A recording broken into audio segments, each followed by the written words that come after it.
L'édito Éco à présent, Nicolas Bouzou. Vous êtes toujours à Dubaï pour l'exposition universelle, la première qui se tienne au Moyen-Orient. Vous avez donc eu la chance de visiter les pavillons, notamment le pavillon français. Mais d'abord, Nicolas, ça ressemble à quoi concrètement cette exposition ?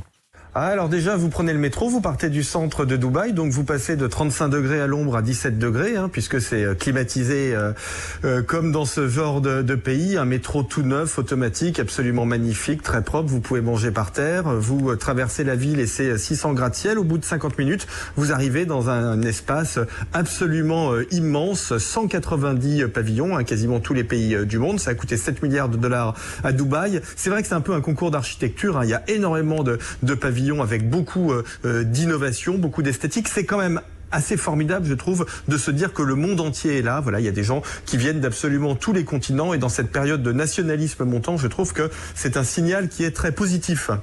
Bon, quelle est la principale problématique qui ressort de cette exposition, Nicolas ? Développement durable et mobilité. Vraiment, la question de la mobilité, c'est la question absolument centrale. Alors la mobilité, c'est trois choses. C'est d'abord comment est-ce que les gens peuvent se déplacer de la façon la plus écologique possible. Ensuite, la mobilité, c'est celle des biens. C'est la question de la logistique. Très important, on l'a bien vu pendant la crise.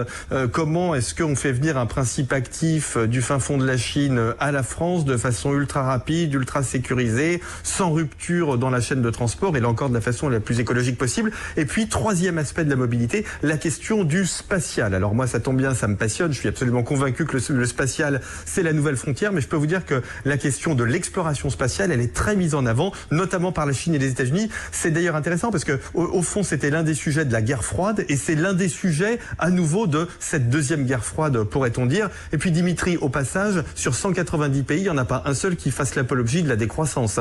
Tous les pays font l'apologie de la transition énergétique, mais la décroissance, ça n'existe pas dans les faits, personne n'en veut. Bon, et le pavillon français, alors, est-ce qu'il nous fait honneur, Nicolas ?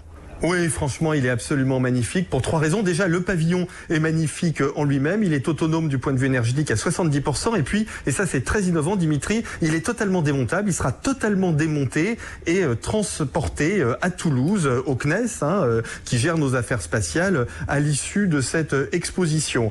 La France, c'est aussi le pays qui montre ses innovations, ses startups et puis sa tradition. Là, en ce moment, il y a une très belle exposition sur l'art de la table. Baccarat, magnifique entreprise lorraine, qui est en pleine renaissance, qui est mise en avant. Et puis, ce pavillon français, il a décidé de mettre l'accent sur la thématique de la raison et de l'universalisme, qui sont deux notions très malmenées.